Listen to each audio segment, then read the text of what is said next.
Le cajou, aujourd'hui, troisième produit d'exportation de la Côte d'Ivoire. Hier, spéculation marginale avec des producteurs qui se disaient abandonnés. Nous, on vit ça qui joue très très mal pendant plusieurs années. Parce que l'État ivoirien n'a pas considéré les anacardes en Côte d'Ivoire. Nous, les producteurs d'anacardes en Côte d'Ivoire, on est abandonnés. Ça, c'était hier. Désormais, l'État a pris les choses en main. La référence du regain d'intérêt économique du cajou, la réforme de 2013 et la survenue d'une institution, le Conseil coton anacarde, avec des objectifs clairement affichés. Nous faisons une réforme principalement pour prendre en compte les préoccupations du producteur, qui est celui-là même qui est le créateur de la richesse. Et en deuxième chose, nous savons que pour une filière, pour qu'elle soit viable, il faut que chacun y trouve son compte. Mars 2014, la première campagne. Le jeune Dongo Kwakoukra du village de Méré, situé à 9 km de Bondoukou, que nous avions rencontré en 2014, est satisfait. Le prix d'acajou est monté jusqu'à 400 francs. Et j'avais fait 5 tonnes. Et cet argent que j'ai pu construire ma maison. Il en sera ainsi pour les campagnes 2015, 2016, 2017. Le jeune Dongo Kwakou fait ses comptes. Ça va. J'ai fait un bâtiment de 4 pièces salon. Effectivement, c'est grâce à l'anacarde que j'ai pu le faire. Je suis en train de construire un bâtiment de 4 pièces. Tableau identique pour l'ensemble des populations du Nord, Nord-Est, Nord-Ouest et Centre. Il y a eu un changement. Avant, à 110 francs au kilogramme, et puis maintenant à 400, à 500, les habitudes ont changé. Vous voyez, il y a de très belles maisons maintenant. Les gens sont véhiculés, les gens ont des motos, alors que par le passé, c'était des vélos. Donc aujourd'hui, il y a quand même une amélioration. À tout cela associant la création d'emplois saisonniers. Au moment de l'avril, c'est le temps des pluies. Le produit quittant le champ, venant vers ici, déjà humide, nous devons quand même le traiter un peu. Il faut le mettre sous la bâche. Alors, ce faire, il faut quand même un minimum de personnel. Alors, nous engageons les femmes. Au moins 20 femmes pour des tris d'au moins 15 à 20 tonnes. Maintenant, les jeunes gens qui viennent et qui font la mise à sac, qui coudent et qui passent à la charge des véhicules. Aussi, c'est encore du boulot. À l'origine de cet état de fait est l'encadrement tout azimut du producteur dans les régions de production, comme ici à Bondoukou. Encadrer les producteurs afin que ceux-ci puissent faire de la bonne productivité et de la bonne qualité.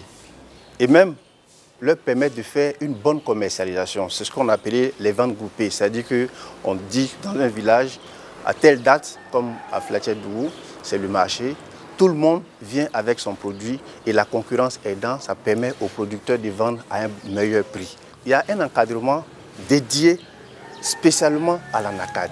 Les acquis, entre autres, l'amélioration de la productivité. Avant, le champ était serré. Je peux avoir au moins 2 tonnes, 3 tonnes. Mais quand je suis allé à Korogo pour aller faire les informations au niveau de la CMRA, quand je suis venu, des fois, je peux faire 5 tonnes 500. De 527 000 tonnes en 2014, la production est aujourd'hui de plus de 750 000 tonnes, faisant ainsi la Côte d'Ivoire le premier pays producteur de cajou au monde et premier exportateur de noix brutes. Dans la même veine, le prix FOB a connu une évolution sensible de 420 francs CFA en 2014, 595 en 2015, il est de 730 francs en 2016, à la grande satisfaction des producteurs. Seulement voilà, la volatilité des prix est venue obscurcir l'horizon des producteurs pour les campagnes 2018 et 2019.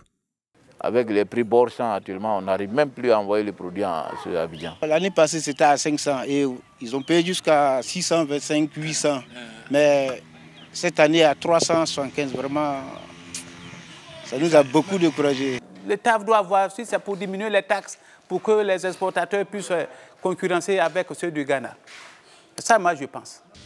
Vous avez dit trop de taxes? Sur la question, le Conseil coton anacarde explique. Nous avons donc deux types de prélèvements. Le premier prélèvement, ce sont les contributions aux cotisations volontaires obligatoires.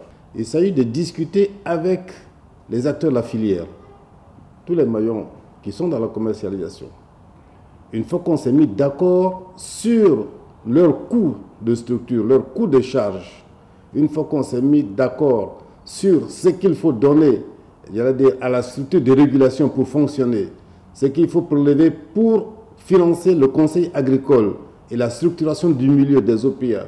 Lorsque nous avons discuté avec les acteurs et que nous avons stabilisé tout ça, nous appelons tout ça contribution volontaire obligatoire. Les autres prélèvements relèvent de l'État. Il y a le droit unique de sortie et la taxe d'enregistrement. Une chose est sûre, la volatilité des prix sur le marché mondial reste la principale cause de la crise dans la filière. Et une remontée des cours est prévue. Les principaux clients, vous savez que c'est les Vietnamiens. Les Vietnamiens disent « nous n'irons pas sur le marché avant fin mars ». Vous comprenez? Donc du coup, les premiers achats que les exportateurs ont faits ne sont pas encore exportés, mais je pense que c'est une question de temps et le marché va être redynamisé. Vivement que les cours reprennent l'ascenseur pour le bonheur des producteurs de cette spéculation, désormais vitale pour les zones nord, nord-est, nord-ouest et centre de la Côte d'Ivoire.